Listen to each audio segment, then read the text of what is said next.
இப்படிப்பட்ட இடத்துல ஆண்டவருடைய ஊழியத்தை செய்கிறது பெரிய பாக்கியம். ఇలాంటి ఒక స్థలంలో దేవుని యొక్క సేవ చేయటం గొప్ప భాగ్యం. அருமையான பாஸ்டர் ప్రియమైనటువంటి చక్కని దైవ సేవకుడు பிரசாத் அவர்களுக்காக நன்றி சொல்கிறேன். ప్రసాద్ని బట్టి నేను దేవునికి వందనాలు తెలియజేస్తున్నాను. மனைவிக்காக நன்றி சொல்கிறேன். వారి యొక్క సతీమణి కొరకు వందనాలు తెలియజేస్తున్నాను. குழந்தை ஆண்டவர் ஆசீர்வதிப்பாராக. వారి బిడ్డను దేవుడు ఆశీర్వదించును గాక. நாங்க இங்க வந்திருக்கிறது பெரிய விஷயம் இல்லை. మేము ఇక్కడికి రావడం అనేది గొప్ప విషయం కాదు. எங்களுக்கு எல்லா வசதிகளும் இருக்கு. நாங்கள் காரில் வந்தோம். మాకు అన్ని కార్యాలు ఉన్నాయి. మేము కార్లో వచ్చాం. நாங்கள் ஹோட்டலில் தங்கியிருந்தோம். మేము వాటిలో నివాసం చేశాం. நான் உண்மையாகவே தியாகத்தோடு இந்த தேவ ஊழியர் ஊழியம் செய்கிறார். ఆ దైవ సేవకుడు యథార్థంగా నమ్మకంగా దేవుని యొక్క సేవ చేస్తున్నాడు. కూర్చోమ్మా. இந்த ஊழியக்காரரை ஆண்டவர் ஆசீர்வதிக்கணும். ఈ యొక్క సేవకుని దేవుడు ఆశీర్వదించాలి. அவருக்கு இப்போ போகிறதுக்கு கூட வண்டி 2 வீலர் இல்லை. ఇప్పుడు వెళ్ళేదానికి కూడా ఆయనకి 2 వీలర్ లేదు. கஷ்டப்பட்டு இவ்வளவு தூரம் பிரயாணப்பட்டு வாரம் வாரம் உங்கள் மத்தியில் வந்து ஊழியம் செய்கிறார். కష్టపడి ప్రయాసపడి భారంతో వారం వారం మీ మధ్యలోకి సేవ చేస్తున్నాడు. இந்த ஊழியங்கள் எல்லாம் செய்வதற்கு ஒரே ஒரு காரணம் உண்டு. ఈ సేవలను చేయడానికి ఒకే ఒక కారణం ఉంది. இவர் வாழ்க்கையில் இயேசு அற்புதம் செய்திருக்கிறார். యేసు ప్రభు ఆయన జీవితంలో అద్భుతం చేశాడు. இவரை ஆண்டவர் அதிகம் நேசித்திருக்கிறார். యేసు ప్రభు ఆయన ఎక్కువగా ప్రేమించాడు. அந்த அன்புதான், ఆ ప్రేమే இந்த இயேசுவை உங்களுக்கு சொல்ல வைத்திருக்கிறது. ఈ యేసుని మీకు చెప్పడానికి తీసుకొస్తాం.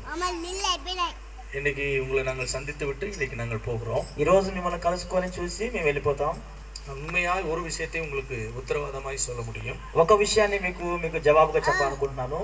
ஒருவேளை உங்களுக்கு பண ரீதியாக எங்களால் ஒன்றும் செய்ய முடியாமல் போனாலும், ఒకవేళ ఆర్థికమైన ధనాన్ని సహాయం మీకు ఏమి నేను చేయలేకపోవచ్చేమో, కానీ பொருளாதாரத்தினால் எங்களால் உங்களை தாங்க முடியாமல் போகலாம். ఒకవేళ వస్తు ఆధారంగా కూడా మిమ్మల్ని మేము ఆదరించలేకపోవచ్చు. ஆனால் நிச்சயமாய் சொல்லுவேன், நானும் என் குடும்பமும் என் சபையும் என் முழங்காலில் உங்களை தாங்குவோம். నిశ్చయముగా చెప్తున్నాను. అయ్యగారు కుటుంబము సంఘము మాకాళ్ళ ప్రార్థన ద్వారా మేము మీకు సహకారులుగా ఉంటాం.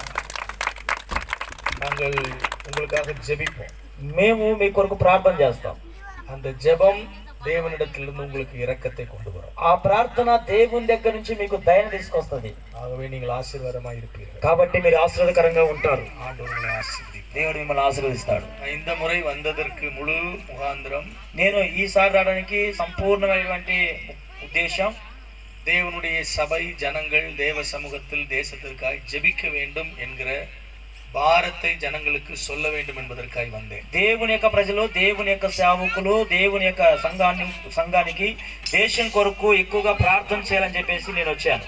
நான் அடுத்த முறை கட்டாயமாய் உங்களுக்கு ஊழியம் செய்வதற்கு வருவேன். అయితే ఈసారి వచ్చేటప్పుడు ఖచ్చితంగా చెప్తున్నాను, మీకు సేవ చేయడం కొరకు నేను వస్తాను. அப்பொழுது குறைந்தபட்சம் ஒரு 5 நாளோ 10 நாளோ உங்களோடு இருந்து உங்களுக்கு ஊழியம் செய்வேன். అప్పుడు తక్కువగా ఒక 5 రోజులు కానీ 10 రోజులు కానీ మీ మధ్యలో ఉండి మీతో పాటు మీకు సేవ చేస్తాను. உங்கள் வீடுகளில் வந்து உங்களுக்காக ஜெபிப்பேன். మీ ఇంట్లోకి వచ్చి మీ కొరకు ప్రార్థన చేస్తా.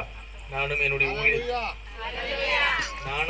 ஊழியத்துல ஆரம்ப நாட்களிலிருந்து இன்றைக்கு வரைக்கும் இப்படிப்பட்ட கிராமங்களில நான் ஊழியம் செய்து வருகிறேன். నేను కూడా నా ఆరంభ దినాల నుంచి ఇప్పటి వరకు ఇలాంటి విధమైన గ్రామాల్లో సేవ చేసుకుంటూనే వస్తున్నాను. ఆదివాసీన மக்கள் மத்தியில நாங்கள் ஊழியம் செய்கிறோம். చూడండి, ఆదివాసులు అని చెప్పబడిన మనుషుల మధ్యలో కూడా సేవ చేసిన, அரை நிர்வாணமா ட்ரெஸ் கூட போட தெரியாத மக்கள் மத்தியில இன்றைக்கும் எங்களுக்கு ஊழியம் இருக்கு. చూడండి, వస్త్రధారణ కూడా వేసుకోలేనటువంటి వస్త్రాలు కూడా వేసుకోలేనటువంటి ప్రజల దగ్గర ఇప్పటికి కూడా మేము సేవ చేస్తాము. நாங்க ஒரு குறிப்பிட்ட கிராமத்துல ஊழியத்தை ஆரம்பிக்கும் போது எங்களுக்கு நாங்க அங்க போகும்போது கரண்ட் கிடையாது. చూడండి, ఒక ప్రాంతం ఒక గ్రామంలోకి మేము వెళ్ళి సేవ చేయడానికి వెళ్తున్నప్పుడు అక్కడ కరెంట్ కూడా లేదు, రోడ్డు கிடையாது, రోడ్ లేదు. ஏறத்தாழ 13 கிலோமீட்டர் நடந்துதான் போகணும். దగ్గరగా 13 కిలోమీటర్లు నడుచుకుని వెళ్ళాలి. அங்கே மக்களுக்கு சரியான ட்ரெஸ் போட தெரியாது. అక్కడ ఉన్న ప్రజలకి వస్త్రధారణ సరిగ్గా వస్త్రాలు వేసుకోవడం తెలియదు. பெண்கள் எல்லாம் இடுப்பு வரைக்கும் தான் சாரி கட்டிருப்பாங்க, மேல எல்லாம் போட மாட்டாங்க. చూడండి, ఆడవాళ్ళు చీరంతా కూడా నడుము వరకు కట్టుకుంటారు, పైకంతా కట్టుకోవడం వాళ్ళకి తెలియదు. மிருகங்களை வேட்டையாடி சாப்பிடக்கூடிய மக்கள், వాళ్ళు మృగాల్ని వేటాడి తినేటువంటి ప్రజలు. 17 வருஷங்களுக்கு முன்பாக நான் அங்கே ஊழியத்திற்கு போனேன். 17 సంవత్సరాలకు ముందుగా నేను అక్కడికి సేవకి వెళ్ళాను. 17 ஆண்டுகளாக இன்றைக்கு வரைக்கும் அங்கே ஊழியம் செய்கிறோம். 17 సంవత్సరాల నుంచి ఇప్పటి వరకు మేము అక్కడ సేవ చేస్తాం. அப்படிப்பட்ட மக்கள் மத்தியில 3 கிராமங்களில் ஊழியம் செய்கிறோம். అలాంటి ప్రజల దగ్గర 3 గ్రామాల్లో సేవ చేస్తున్నాం. அன்றைக்கு போகும்போது கரண்ட் இல்ல. ఆ రోజు వెళ్ళినప్పుడు కరెంట్ లేదు. நான் 3 வருடங்கள் ஆட்டுக்கொட்டைகளை தான் படுத்து கிடந்தேன். చూడండి, 3 సంవత్సరాలుగా నేను వచ్చేసి ఆ గొర్రెల యొక్క పాకలోను, తర్వాత పశువుల యొక్క శాలలోనే నేను పడుకున్నాను. தேவனுடைய கிருபையினால் ஜனங்கள் இயேசுவை ஏற்றுக்கொண்டார்கள். దేవుని యొక్క మహాకృపను బట్టి ప్రజలు యేసు ప్రభువును అంగీకరించారు. ஏறத்தாழ அந்த 3 சுற்றுவட்டார கிராமங்களில் இருக்கிற 122 பேருக்கு நான் ஞானஸ்நானம் ఆ கொடுத்தேன். 3 గ్రామాల్లో దగ్గరగా 122 பேர். 122 మంది ప్రజలకు బాప్తిసాన్ని ఇచ్చినాను. கல்வி அறிவே இல்லாத அந்த பகுதியில் உள்ள மக்கள்ல ஏறத்தாழ 7 பிள்ளைகளை நர்சிங் படிக்க வைத்திருக்கிறேன். చూడండి, చదువు అనేది తెలియనటువంటి ఆ ప్రాంతాల ప్రజలకి 7 మంది పిల్లలను నర్సింగ్ చదివించడానికి సహాయం చేసినాడు దేవుడు. இன்னைக்கு இயேசுவை ஏற்றுக்கொண்டதுனால அந்த மக்கள் வாழ்க்கை தரம் உயர்ந்திருக்கிறது. అయితే ఇప్పుడు ఆ బిడ్డలు యేసుప్రభువుని అంగీకరించారు కాబట్టి వాళ్ళు ఆశీర్వాదకరంగా ఉన్నారు, హెచ్చింపబడ్డారు. இப்ப அரசாங்கம் ரோடு போட்டு கொடுத்துருக்கு. ఇప్పుడు ప్రభుత్వం వాళ్ళు వాళ్ళకి రోడ్ వేసి ఇచ్చినారు. இப்ப முதல்ல நாங்க போகும்போது ஓலை கொட்டகை கூட கிடையாது. చూడండి, మొదటగా మేము వెళ్తున్నప్పుడు ఆ యొక్క పాకలు కూడా లేవు. இப்ப அரசாங்கம் வீடு கட்டி கொடுத்துருக்கு. ఇప్పుడు ప్రభుత్వం వాళ్ళు వాళ్ళకి ఇల్లు కట్టిస్తాం. கரண்ட் வந்திருக்கிறது. కరెంట్ వచ్చింది. வாழ்க்கை உயர்ந்திருக்கிறது. వాళ్ళ జీవితాలు హెచ్చింపబడుతున్నాయి. இயேசுவை நேசிக்கும் போது நம்முடைய வாழ்க்கை தரம் உயரும். యేసు ప్రభువుని మనం ప్రేమిస్తున్నప్పుడు మన జీవిత పరిస్థితి మారిపోతుంది. ఆమేన్.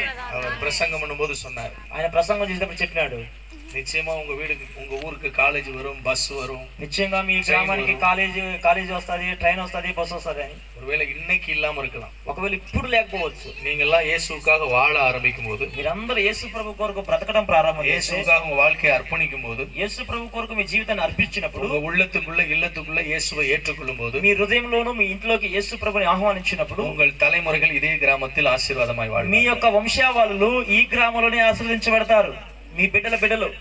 ఆమేన్. உங்க தலைமுறை பிள்ளைகள் நல்லா படிச்சு உயர்ந்த இடத்துக்கு வருவாங்க. మీ బిడ్డలు మీ తదనంతర పిల్లలు బాగా చదువుకొని మంచి ఉన్నతమైన స్థానంలోకి వస్తారు. ஆண்டவர் உங்களை எல்லாம் ஆசீர்வதிப்பார். దేవుని వీళ్ళందరిని ఆశ్రయించును గాక. ஆமென். ఆమేన్. ஆக இந்த நல்ல வாய்ப்பை ஏற்படுத்தி கொடுத்த பாஸ்டருக்கும், కాబట్టి ఇది మంచి అవకాశాన్ని కలుగజేసినటువంటి దైవజనునికి, அவருடைய மனைவி குடும்பத்துக்கும், ఆయనకి, ఆయన భార్యకి, కుటుంబానికి, அதே போல உங்களை எனக்கு இன்ட்ரோடியூஸ் பண்ண பாஸ்டர் అలాగే మిమ్మల్ని మాకు పరిచయం చేసినటువంటి சதீஷ் கிடியன் அவர்களுக்கும், సతీష్ గిడియోన్ అయ్యగారికి, இங்க இருக்கிற தேவ ஊழியர்களுக்கும் ఇక్కడ ఉన్న దైవ సేవకులందరికీ இயேசுவின் நாமத்திலே நன்றி. యేసుక్రీస్తు నామములో వందనాలు తెలియజేస్తా ఉన్నాం. பாஸ்டர் மேத்யூ அவங்க 120 கிலோமீட்டர் என்ன பாக்குறதுக்கு அவ்வளவு தூரம் வந்திருக்காங்க. పాస్టర్ మాథ్యూ అంటే నేను అయ్యగారిని చూసేదానికి 120 కిలోమీటర్ల నుంచి వచ్చాను. அவர் நேரா பார்த்தது இல்ல, ఎందుకంటే నేను నేరుగా చూడలేదు. என்னோட வீடியோ மெசேஜஸ் அவர் நிறைய பார்த்திருக்கிறார். నా అయ్యగారి యొక్క వీడియోలన్నీ కూడా ఎక్కువ చూశాను నేను. ஆகவே அன்பு, இயேசுவின் மேல் இருந்த அன்பு, ఎందుకంటే యేసు ప్రభు మీద ఉన్నటువంటి ప్రేమ, உங்களெல்லாம் இயேசு நேசிக்கிறார். మిమ్మల్ని అందరిని కూడా యేసు ప్రభు ప్రేమిస్తున్నాడు. நீங்க இயேசுவை நேசிக்கிறீங்களா? మీరు యేసు ప్రభుని ప్రేమిస్తున్నారా? இயேசுவை நேசிக்கிறீங்களா? యేసు ప్రభుని ప్రేమిస్తున్నారా? இயேசுக்காக வாழ்வீங்களா? యేసయ్య కోసం జీవిస్తారా? ஆமென். ఆమేన్. சரி, ஆண்டவர் உங்களை ஆசீர்வதிப்பாராக. సరే, దేవుడు మిమ్మల్ని ఆశ్రయించును గాక. ஒரு தமிழ் பாடலை பாடுகிறேன். ఒక తమిళ పాటలు పాడతాను. என்னுடைய வாழ்க்கையோட கூட ரொம்ப அடாப்ட்